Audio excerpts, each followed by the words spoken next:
साथियों, किस्मत मेरी मुट्ठी में नामक वीडियो में आपका एक बार फिर से स्वागत है। साथियों, कल 20 अप्रैल है, सूर्य ग्रहण पड़ेगा जो कि विदेशों में दिखलाई देगा। भारत के किसी भी हिस्से से सूर्य ग्रहण नहीं दिखलाई देगा। इसलिए भारत में रहने वाले लोगों के लिए सूतक पातक आदि का कोई भी दोष नहीं है, अर्थात इसका कोई भी रिजल्ट नहीं है। देखिए साथियों, परमार्थ सिद्ध करने के लिए लोग बाग पूजा पाठ करते हैं और सच्चे साधुओं की तलाश में रहते हैं। वैसे तो दैनिक कोई भी पूजा पाठ आदमी करता है, चाहे वह सुबह की, दोपहर की या शाम की हो, या कोई हवन वगैरह करता है, नित्य व्रत करता है, तो उसका फल जो नित्य हम अनर्गल काम करते हैं सांसारिक, उसकी ही पूर्ति नहीं पड़ पाती है। जो भी हम धार्मिक कर्म करते हैं दैनिक, उसका फल और जो दैनिक कृत्य करते हैं, पाप करते हैं, तो पाप का फल ज़्यादा होता है और दैनिक पूजा पाठ करते हैं उसका फल न्यून होता है। अर्थात दैनिक जो भी पूजा पाठ करते हैं उसका फल दैनिक कार्यक्रम से बहुत ही कम होता है। इसलिए उसका तो कोई फ़ायदा है नहीं, है भी तो ना के बराबर है। लेकिन फिर भी पूजा पाठ आजकल के समय को देखते हुए करते रहना चाहिए।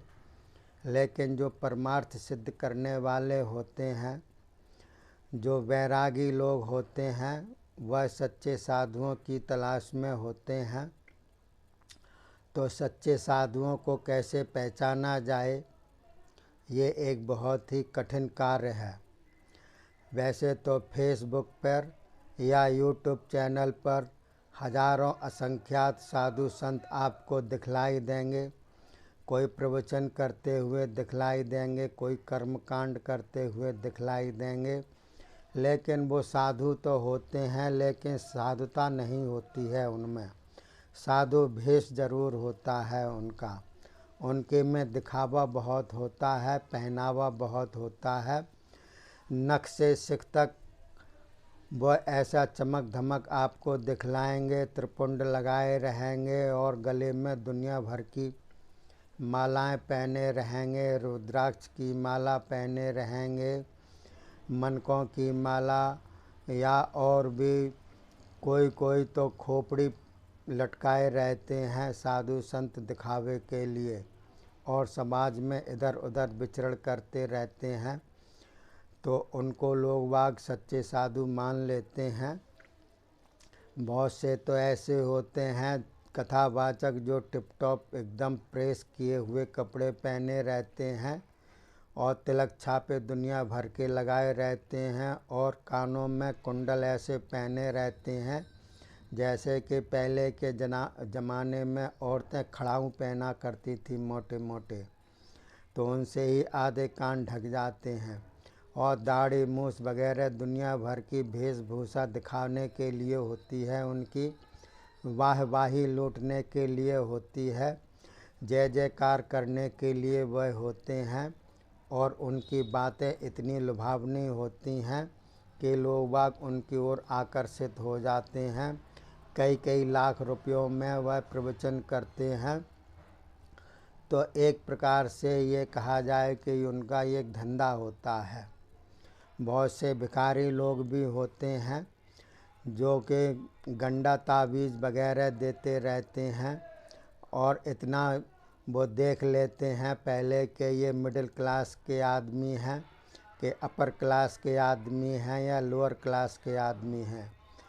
तो लोअर क्लास के पास तो वह भिखारी जाते नहीं हैं, क्योंकि वह तो कुछ देने से रहे, क्योंकि वही इतने नहीं पर पाते अपने पेट पूजा के लिए, तो वो देंगे ही क्या।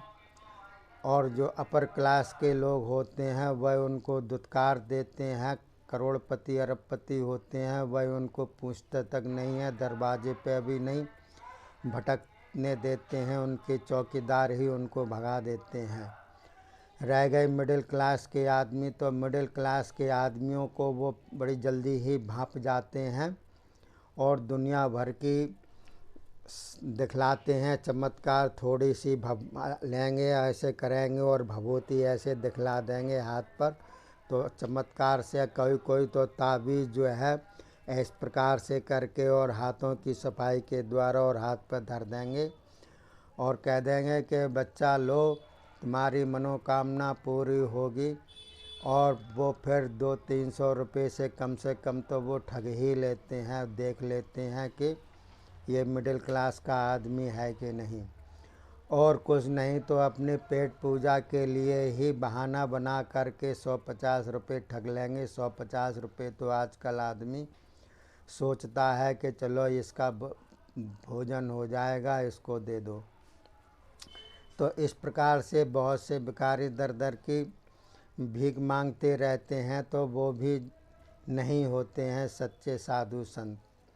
और एक होते हैं, आजकल बहुत ही मॉडर्न ज़माना चल गया है कि प्रश्न उत्तर देने वाले जो कथावाचक होते हैं, उनसे आप कोई भी प्रश्न कीजिए, वह तत्काल ही उसका उत्तर दे देते हैं, क्योंकि वह जानते हैं कि ये किस प्रकार का प्रश्न करेंगे तो उसका उत्तर वो पहले से ही सोचे बैठे रहते हैं।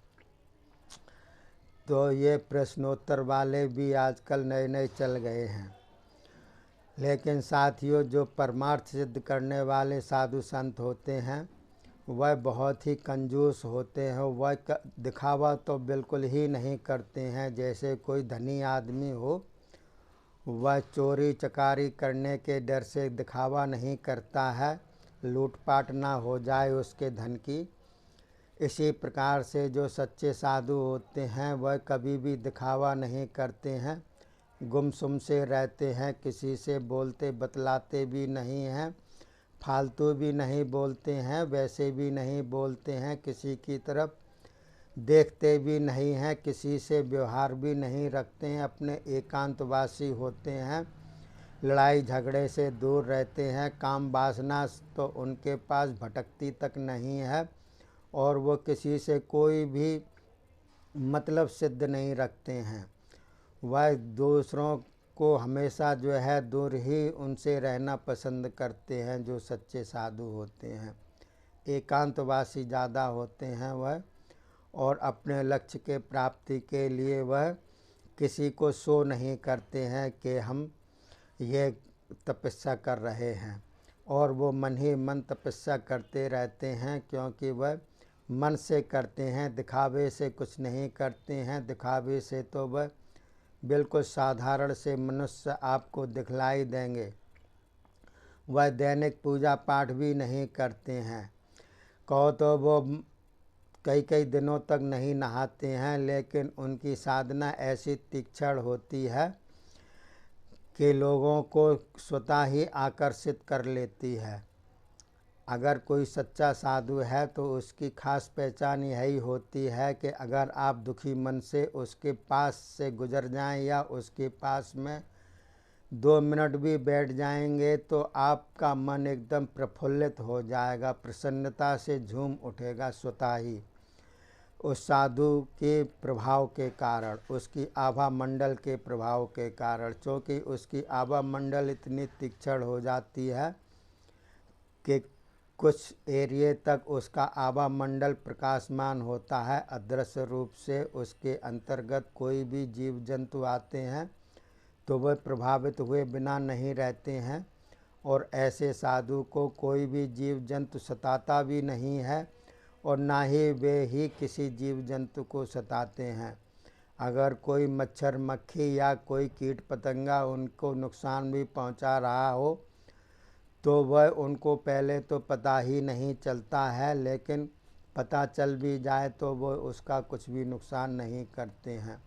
बहुत ही सज्जन आदमी होते हैं ऐसे साधु संत।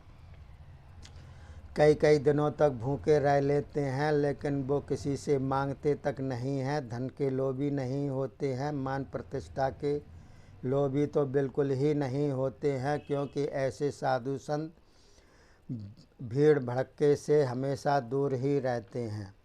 तो ऐसे साधु संत अगर आपको मिल जाएं तो बहुत ही बढ़िया, आपके भाग्योदय समझिए इसके लिए।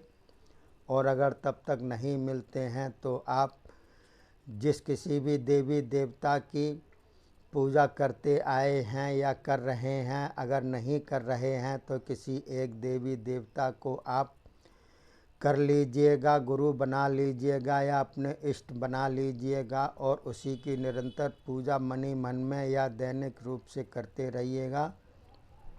जब तक कोई सच्चा साधु संत नहीं मिल जाता है तब तक, और उसी पर ही अटक रहिएगा, एक ही किसी देवी देवता के ऊपर। बार बार इधर उधर बदलने की ज़रूरत नहीं है, भटकने की ज़रूरत नहीं है। जो भटकते हैं, जो अपना धर्म परिवर्तन करते हैं, देवता का परिवर्तन करते हैं, देवियों का परिवर्तन करते हैं, वो अपने जीवन को स्वतः ही नाश करते हैं अपने हाथों से। क्योंकि एक की सिद्धि हो नहीं पाती है और दूसरे में लग जाते हैं। वह ऐसे ही भटकते भटकते उनका जीवन समाप्त हो जाता है। ऐसे जो है ना तो दीन दुनिया के रह जाते हैं और ना ही परमार्थ सिद्ध के रह जाते हैं।